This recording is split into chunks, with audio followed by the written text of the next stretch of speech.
On 1st of November 2025, my brother Tadu, studying in 7th standard of Sainik School, Ruksin, Arunachal Pradesh, who was only 12 years old, was declared not alive anymore. The school authorities informed us that he was missing for his morning PT, and when they started looking for him after a few hours, they found his body a few hundreds of meters away from the school building within the school campus, and it has been assumed that he has committed suicide by jumping off from an overhead water tank, which is about 3 to 4 stories tall for a building. When our family went to the hostel in the evening to collect his belongings, his classmate or his dorm mate informed us that the night before, on the 31st of October 2025, a group of senior students came to the class 7 dormitory and ragged everyone in the dorm. There were 11 students, 8 students from standard 10 and 3 students from standard 8.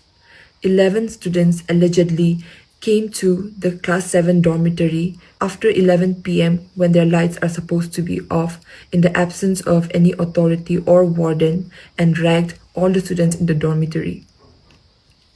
And after they were done, apart from my brother, they told all the other students to cover their heads with blanket and to not look further, and that my brother was taken to the class 10 dormitory alone, where we do not know what happened within those closed doors. His dorm mates do not recollect when or if he came back from the 10th dormitory. Some say that he was not allowed to sleep and was tortured and harassed mentally and physically for hours in the 10th dormitory.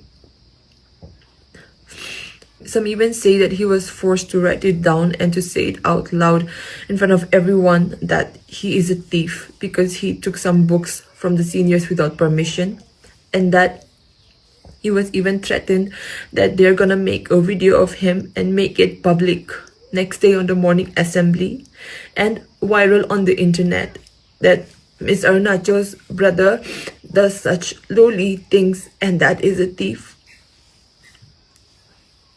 I never thought that my name could ever be any sort of burden to my brother. And on his last few hours, the investigation officer, through CCTV footage, showed us a small clip of my brother at around 5:40 a.m. in the morning, where he was going up and down restlessly in the dorm, clearly showing how mentally stressed and restless he was feeling.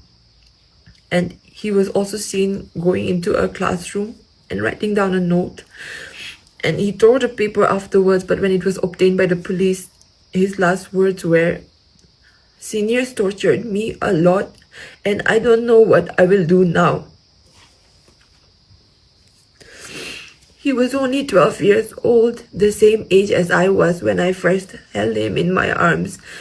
And I don't think any 12 years old is supposed to go through that kind of torment or torture, which we still are unaware about to some extent, that he had to take such a step.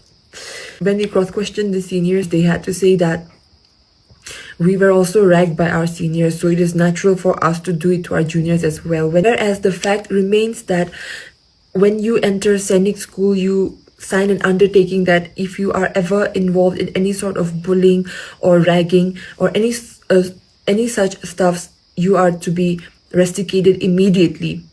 They knew very well that bullying is completely illegal and is a punishable offense, but they still chose to do it, and they've admitted to it. The seniors also claimed that he was called to the 10th dormitory to only return the books that he had taken, and that he was sent back right away. But that conflicts with what his dorm mates say. And I know my brother. He was a very bright, brave and smart kid, and I don't think this small punishment that the seniors claim would have pushed him to this extent to take his own life. There was much more happening to it that we still do not know. We could not ask a lot of questions because we went there just to collect his things. But it has been 4 days and there has been no update on the post-mortem and not much of progress in the investigation as well. There were CCTV footages in every single room, and I, as a family, we fear that what if there is any sort of outer indulgence and involvement which does not serve justice to my brother. As we know all the names of the accused, I am a daughter of this state, and I plead to every single person watching this to help me serve justice for my brother, because I have lost my brother today, but it could have been anyone, and it can be anyone in the future if we do not take the right steps for it.